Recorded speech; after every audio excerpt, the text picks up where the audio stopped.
back to the channel, and this video is really going to be a little brief look at how I train Zeus, my golden eagle. Welcome to part 2. Hopefully you've watched part 1 already. If not, check out the link in the description.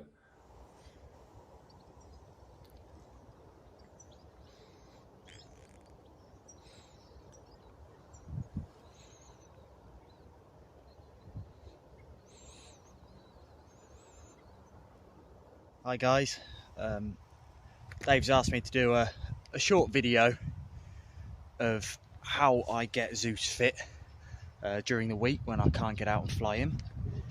As you can see, faffing around with the camera. I don't have time for a YouTube channel, or else I'd have my own YouTube channel. Zeus is getting a little bit worked up. He knows what time of day it is.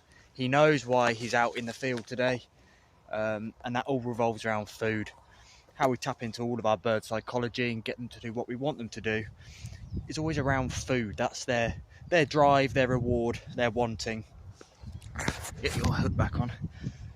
So I'll show you a couple of things, but I really need to crack on now. I don't really want to wind up a big bird like this, really. We'll have a quick look at the rope and the drag rope work. So what we've got is some relatively thick rope, but not too thick. Thickness isn't important. Probably half the rope is this thickness before it joins onto a thinner, lighter weight rope. We don't need a lot of weight to the rope.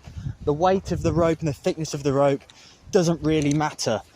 What we're looking for is the resistance of that rope through the grass. So we've got a nice patch of long tussocky grass here, and when Zeus is flying, that rope is being dragged along this thick grass from his little training mat. We don't teach our birds to land on the floor for food. Zeus recognises the mat as somewhere to fly from.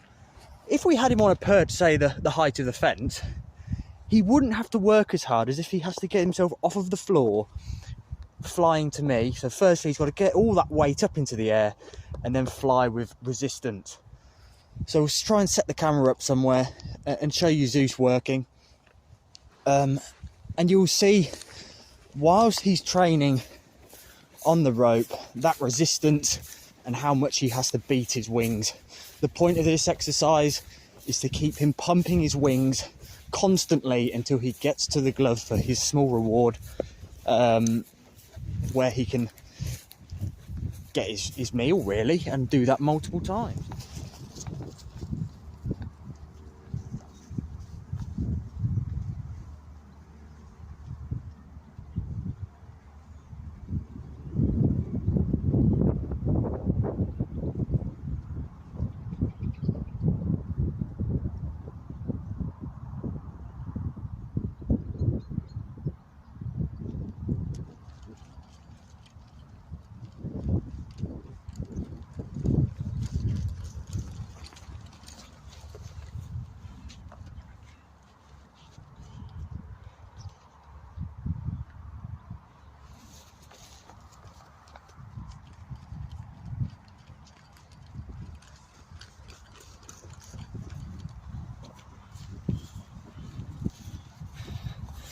So you can see, we're going to aim to do this multiple times till he starts to get out of breath. And like anyone else doing sort of gym work, so he's panting a little bit now, trying to oxygenate his muscles. We can build ourselves up with our reps more and more as time progresses. So at the minute, although I'm as out of breath as he is, he's up to about 20-ish in how many he does a day, depending on his weight management. Out of breath, he's telling me, come on, I want more food, I haven't had enough. I'm going to pause the camera and I'll catch up with you in a bit when we're nearly coming up to the last 2. See, he's really panting now. So am I. But this is the point, we want to work them to a point where they're not too exhausted that they don't come when you call them, but to make sure you're always giving it as much as you can. Obviously got your breath back, so we'll carry on.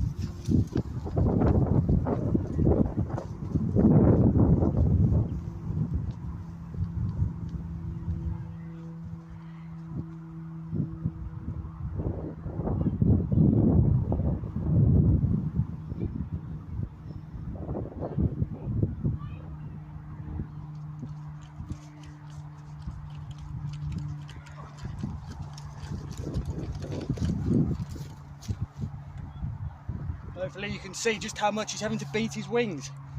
It's not flap, flap, glide. It's flap, flap, flap, and keep flapping. If he doesn't stop flapping, he's going to stall and he's going to have all that resistance pulling backwards.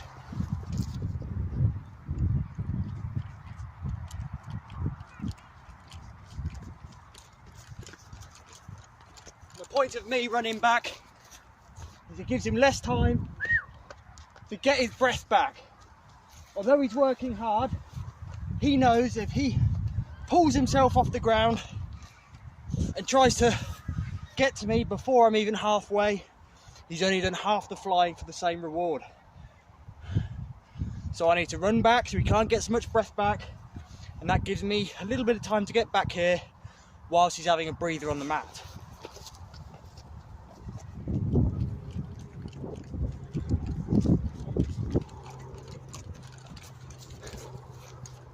As you can see, I can get back here now with him still sat there.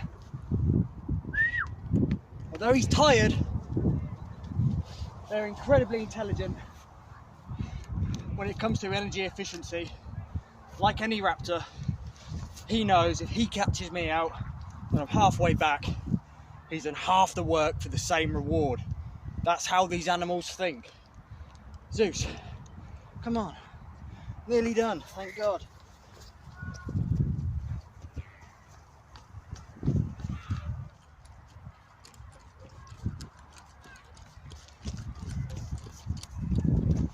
The last one, I always give him a larger reward. Good boy. So that's the bit he's always working for. If I made him do 20 flights to, you know, sort of quarter golf ball bit, and he's done all of that work, and at the end, he just gets another small bit, he'll never really know when's enough's enough. So what I like to do is give him a bit that's slightly larger than the others, usually. So I've been cutting around full carcasses of rabbits and hares today for all my birds. That's what Zeus has had, chunks of rabbit, chunks of hare. So whatever was left on the front legs of the hare, small bits of meat, but he has to pick at it for a while. It feels like a bigger reward for him.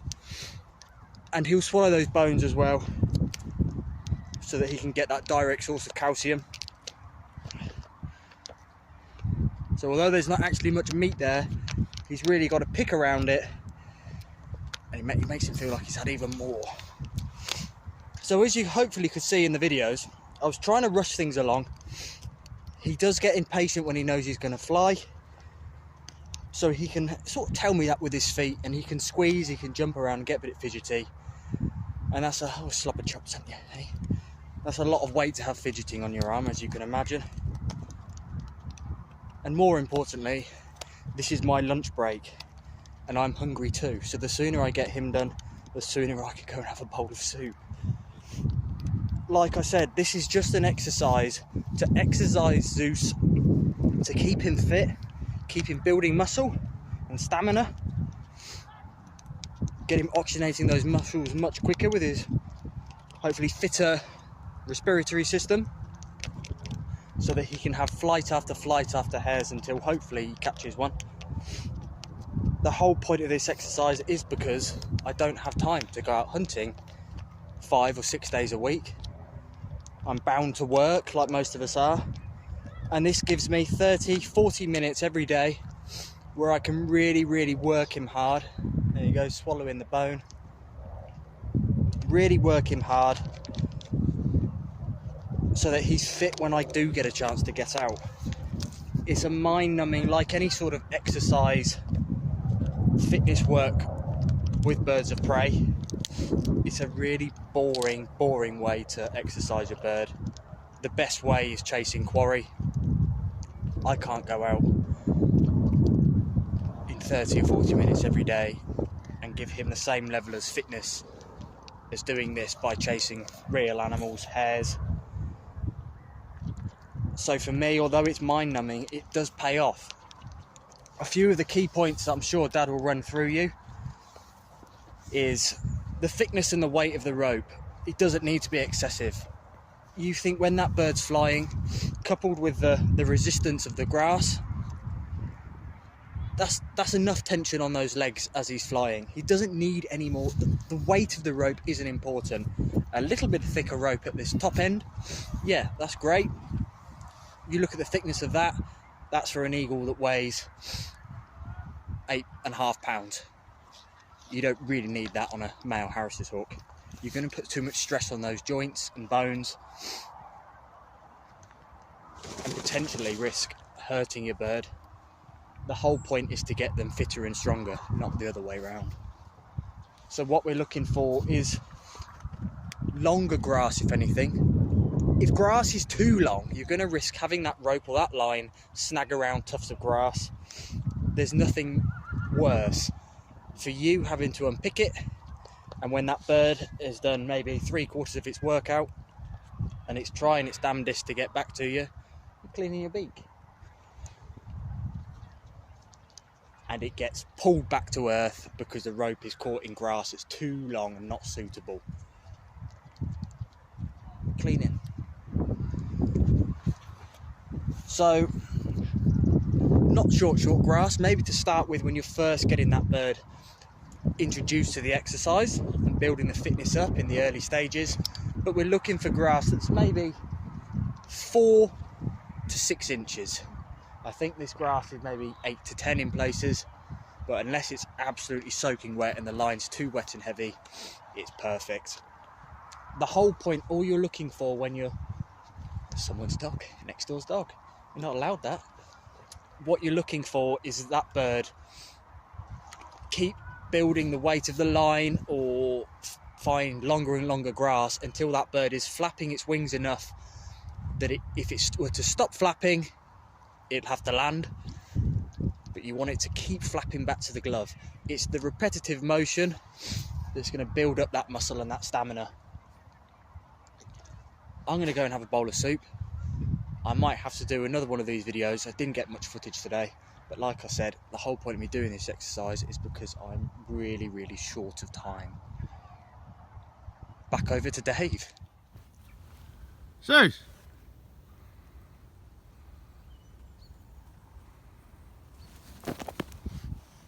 Switching to lure work very, very briefly before hunting. So I started with an old-fashioned lure machine, really heavy, that you'd use for whippet racing in the olden days, or whippet training. And then I needed something, it was too heavy. And my training field was a mile walk from home, and I couldn't drive there. As in, you couldn't access it with a car. So I decided to go through a battery-powered, so there's no hot engine, radio-controlled car, dragging a lure behind it. I'll tell you about those lures another day, but a homemade lure that's bouncing around behind the RC car, really hard to foot, giving a bit of naturalistic because it's bouncing all over the place. You can also, of course, dress the RC car up as the quarry. It's up to you. Personally, I prefer to have a lure dragging behind it, moving around in a different way. They really work. I could pack it all into a big rucksack, massive rucksack, fishing rucksack, and although it was heavy, I could take the eagle, the dog who was sitting and watching, and the lure machine, the RC car with me. And then as time went on, Bullcross invented their Bullcross lure machines, game changer as they say. Now you've got a lure machine that doesn't tangle up, doesn't cause you grief, very portable, heavy but very portable, completely transformed lure machines with birds of prey. They are fantastic bits of kit. You can use pulleys, you'll see in some of these videos, they're old videos off my phone, you'll see how you can make them go round in sort of circles, figure out anything you like. You can give a bit of realism to where the lure goes and a bit of unpredictability. Bullcross lure machines, fantastic, worth every penny if you can afford them, without a doubt, and they're going to last you forever. Downside to lures, carcasses or lures, the bird will soon learn that they, whatever you do, are way easier to catch than wild hares. Personally, I'd use them for a brief moment, once your rope work's got your bird fit and responsive, brief moment to orientate it to a carcass and get out hunting. And I then wouldn't do too much lure work until your bird's quite proficient. So it knows, this is wild game, I kill feed and I feed my birds all their, not all their, if they take game, they get a damn good feed of hot food. They know that that is still worth taking, even though when they get rewarded on a lure for running the lure, sort of say half a dozen times is usually pretty good, they're going to get a small pickup piece. They learn that this is completely different. This is artificial, this is a game, this is fitness. I get a small reward, but it's easy peasy. It is, whatever you do, it can't replicate wild game. If you go too mad with lure work over too long a period before you enter your eagle on wild game, and I've seen this happen multiple times, it may well blank wild game, just like a lure-bound falcon won't chase game. It's clever, it's an apex predator. It's not as clever as a raven or a parrot, but as birds of prey go, this thing's clever. Do not make that mistake. Make sure it understands the lure is a lure for reward for that kind of job, getting fit, and the hunting field is separate.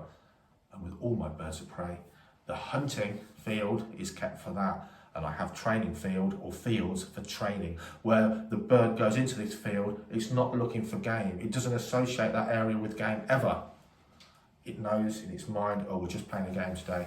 We're going to play cat and mouse. We're going to do some exercises. Keep them separate. Don't do it in the hunting field. It's not knowing what it's doing. Is it looking for game? Keep your training field as a training field. Keep the hunting field as a field for sure.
Hunting, you've used those carcasses and those lures briefly-ish to get that bird used to you coming and assisting on the kills. It's used to the pickups, it's surreptitious, it understands you're a friend and you're a helper. It doesn't need to put its hackles up to the extreme that it's going to try and kill you to protect its kill. It's welcoming you, running up to help it. You can do all that on a carcass. So when you're out in the hunting field, the partnership and the bond is there. When it takes its first head of game, that thing's going to be a fireball. It's the first time it's made its own kill. Things won't be exactly the same, but you've put the groundwork in, you've got its psyche in the right place, it'll calm down for sure. Do the groundwork before you go out, and don't rob your eagle. If you're going to call it to food, give it the food. With birds of prey, calling them to big bits of food, taking it away and hiding it in your bag, even a pea-brain goshawk, its eyes and its reactions are so much faster than yours. Don't fool yourself into thinking it doesn't see what you're doing. It does. Scale that up to something, an apex golden eagle, apex predator with a damn good brain, it's going to start to resent you. Call it to what you're going to feed it. You don't need to wave it a rabbit leg to get it back. It will come back to the empty glove, or the glove with nothing garnished, like any other bird of prey. And on the understanding there'll be something there. Don't take food away from your eagle. And when it's on game, of course, you know exactly, because you're now flying a golden eagle, you've done all this with other birds, you know how to make a fair exchange. Fair, out of sight, out of mind. But when you call into the glove for food, don't take the food away. Massive. That thing knows what you're doing. It'll resent you, and one day it'll manage to catch your hand on the process, and it won't let go because it's got the food. And its talons will go in there, and they'll come out there. And if you haven't got a good pain tolerance, that thing that really hurts will have you on your knees. And what will your mates do if they're with you? They'll be crying, not feeling for you. They'll be on their knees, rolling in mirth, tears rolling on their cheeks at your mishap and your stupidity. Believe me, we've all seen it and we've all done it. We've done the laughing or we've made the mistakes some way for sure. We've all made mistakes, definitely. Learn from my mistakes, definitely. And one thing I would never do with the golden eagle, never have done, is take food away from it. Have a quick look at Zeus's feet here. They're big, chunky. The talons are ginormous. Probably, say the back talon, probably get 2 inches long. But there's way more powerful eagles than a golden eagle. Look at this martial eagle. A friend of mine sent this. This was a rehab eagle in South Africa and Zimbabwe. And people flying them here. They get to a point, how big an eagle do you want to fly? How powerful do you want to fly? Have a look at Rory when he was a young lad and look at this harpy eagle's foot. Now this is it's a cast of a museum specimen, so it's desiccated and thin. An actual living one, everything's fatter and bigger, but look at the span of this cast of a harpy eagle foot. Would you want to fly a female harpy eagle? I wouldn't. No way. You would not want that thing getting hold of you in a bad mood for sure. You'd have to put a lot of groundwork in. Don't think it's a good idea, certainly not in the UK, but it shows you there are eagles that are way more powerful than even the magnificent golden eagle. Now when it comes to hunting, of course, that's when your eagle comes alive. And the eagles, compared to say goshawks, long distance, big wings, they can look slow, and it all happens in the closing speed and the closing moments, because golden eagles, my God, they can be agile things, and the speed they're carrying, you only get to see that as they close on their prey, and it is breathtaking, second only to the manoeuvres of the mighty brown hare to evade its pursuer. Those things are gods and goddesses, and my goodness, there is no other animal like them, and that's why they are the ultimate quarry for a golden eagle, and that's why they're so darn difficult to catch. And my goodness, we cheer the brown hare more often than we cheer the eagle pursuing it, for sure. Have a look at this.